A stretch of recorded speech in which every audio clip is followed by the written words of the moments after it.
last day of April. Hello, kia ora. I'm Philip Duncan. Thanks for joining us for our Tuesday weather update, recorded on April the 30th. High pressure. It is the main feature of our weather maps for the next week coming up. And as you'll probably find out in our ClimateWatch update tomorrow, where we take a look at the month of May, you're going to notice this big block of high pressure really dominating our weather for the first part of the month. And it begins now here, south of Australia. This is an enormous area of high pressure, and it's going to take, at least in the modelling today, it's going to take 15 days to move from where it is there to over New Zealand. That's a slow process, and it encourages kind of similar dryish weather on the way. But before it arrives, there is the southerly down here. You can see it kind of coming up from Tasmania to Fiordland. That is the main feature for New Zealand for the next couple of days. Then it gets a bit windy on the outer edges of this system. But really, next week, it's all about that high slowly trying to move in to the New Zealand area. There is a low up here that is deepening over the next day or so. It's an offshore storm. It's not a cyclone in the sense of a tropical one, but it is going to move into the back end of this high pressure zone, and it's all moving away from us. But there's a bit of an easterly flow just between the two, and that might produce a little bit of cloud and shower activity around that eastern side of the North Island. So this is the next 24 hours showing the satellite imagery from 6 o'clock tonight through till 6 o'clock Wednesday. You can see the offshore low here with the rain, cloudy area here, and then at the other end of the country, that's the cold front moving up. So let's animate the 24 hours, and you can see the offshore system stays offshore, the cold front, that's the main system coming into the country. So the South Island on Wednesday will be colder. There'll be snow, as you see in the white there, along the mountains and ranges. And then further to the north, we've got rain coming through. Patchy though, the further north you go. It's broken up. May only be some showers for some of you in the very north, or those of you further out to the east. But the wet weather around places like Canterbury will be welcome. And for those wanting sunny weather, the place you want to be, most likely Bay of Plenty and around East Cape and Gisborne. Maybe probably the top of the North Island. Likely. That's probably a better word. Let's have a look at rainfall for the next 48 hours, again from this evening. And you can see how it moves up the west coast, but there's a little bit of a eastern lean to it too.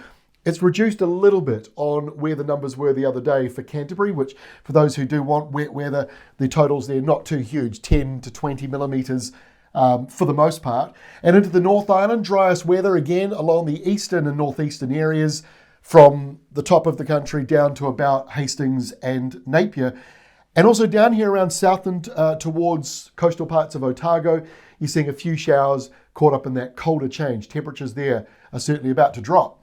So let's have a look at Wednesday lunchtime. You can see the blue line here. That is showing the cold change, taking a real bite out of the atmosphere. As it does that, temperatures down here drop. Southland, Otago, Fiordland, Westland, all of those areas will see that temperature drop. As the day goes on, it moves into Canterbury, brings some wet weather, and you get that dusting of snow along the mountains and ranges. In the North Island, it's milder with those westerly winds blowing. The front very broken up and narrow, not a lot of wet weather inside of that system. And by the time we get to Thursday, that is the leftovers of that front. So it's pretty narrow, pretty small. It won't deliver a huge amount. Check your local WeatherWatch forecast. We've got the rainfall totals, gives you a rough idea or a likely idea of what is coming through. But the reason I wanted to show you this map is to really give you an indicator of how big this high is, the one that's about to dominate and control our weather. So here on Thursday, while it's south of Adelaide, the big airflow around it is coming up and around New Zealand. The coldest portion, that is here, so it comes into Wellington. The lower North Island gets it. Thursday's a little cooler around the North Island. And then that cold stuff kind of moves off out to the east over the Chatham Islands and away from us as this high very slowly starts to move in towards us. So by Friday, again, still under the south to southwesterly flow, showers along the western side, so Auckland and Taranaki, Hamilton might get a few, and up towards places like Dargaville. You'll be getting some of that as well. High pressure now south of about Melbourne and just near Tasmania, but we're still on that cooler southerly side. Going into the weekend, the high doesn't move, and we're still very much stuck underneath the outer edges of it.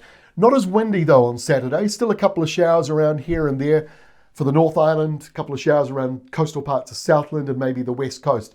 It's not very much. You're pretty much under high pressure, but these lines of blue show that it's a bit cloudy and a bit showery on this right-hand side of the high pressure system. Now by Sunday, the high actually moves backwards a little bit. That's why this is a long-lasting event.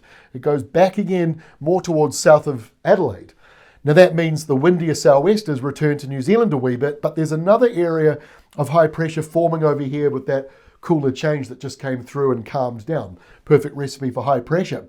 That then encourages an easterly and a few showers, convergence when those two systems meet up. So there could be a few showers around on Sunday for New Zealand, but again by Monday the high here drifts back towards us again, and really the forecast for next week is that high pressure zone wants to move further towards us.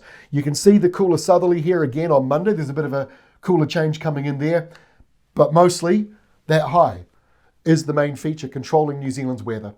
We'll have more details tomorrow, Wednesday, May 1st, as we take a look at the ClimateWatch update for the month of May, trying to track what happens as that high pressure moves across the country.